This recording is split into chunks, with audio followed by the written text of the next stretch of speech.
Alors, la vidéo est pour vous présenter l'erreur relative qu'on retrouve dans le document sur les chiffres significatifs à la page 7.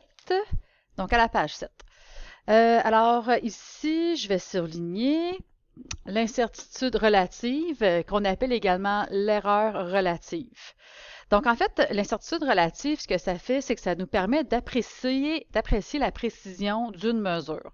Je donne un exemple. Si je vous dis que l'erreur absolue est de 0,01 g, je l'ai deux fois, et que cette erreur-là s'applique pour une masse de 10 grammes ou de 0,10 g, on s'entend ici que on va faire le calcul dans quelques instants, je vais vous montrer, mais 0,01 g sur 10 grammes, c'est pas beaucoup comparativement à 0,01 g sur 0,1 g, qui est beaucoup plus.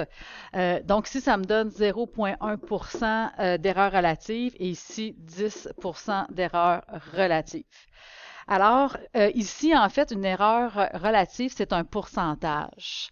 Donc, ici, il faut en fait transformer l'erreur absolue en erreur relative. On va avoir un petit calcul à faire. Quand on représente l'erreur relative, on fait tout simplement marquer la mesure en premier et on a plus ou moins l'erreur relative. On demande d'avoir deux chiffres significatifs dans l'erreur relative. C'est sûr que si on a beaucoup de calculs, on conserve toutes les décimales et on arrondit à la toute fin. C'est pour ça ici que dans mon petit exemple, 150 grammes plus ou moins 4,0%, c'est pour ça que j'ai une décimale pour garder le deux chiffres significatifs. Je vous montre c'est quoi la formule pour passer de l'erreur absolue à l'erreur relative. Ça, c'est une formule qu'on n'est pas obligé de marquer là, quand on fait nos calculs. C'est l'erreur absolue divisée par la mesure fois 100. Donc ça va nous donner un pourcentage. Disons que je veux faire le chemin inverse, c'est-à-dire que j'ai l'erreur relative et que je veux revenir à l'erreur absolue.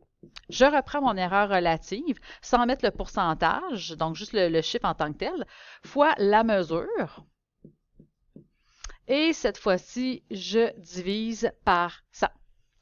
Donc, l'exemple qu'on vous donne, juste ici, j'ai un volume de 31,0 ml plus ou moins 0,5 ml.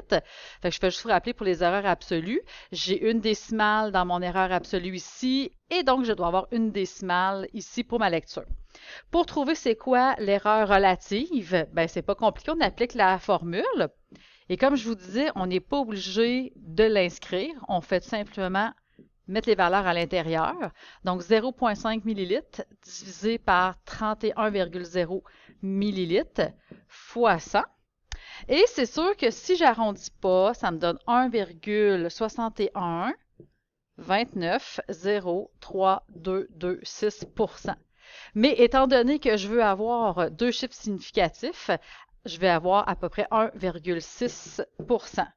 Et la façon de l'écrire, on garde simplement ce qu'on avait au début, 31,0 ml, et on rajoute plus ou moins 1,6%. Donc ça, c'est la façon de l'écrire avec l'erreur relative. Dans l'exemple un peu plus bas, juste ici, comme je vous disais tantôt, c'est l'exemple, je ne le ferai pas avec vous, là, mais c'est un petit peu comme que j'ai dit tantôt, j'ai une erreur de 1 g sur 22 comparativement à une erreur de 1 g, donc un chiffre significatif, c'est l'erreur absolue, sur 103 grammes, mais on s'entend ici que la précision avec M2 est meilleure. Donc, voilà, ça c'était en fait pour l'erreur relative.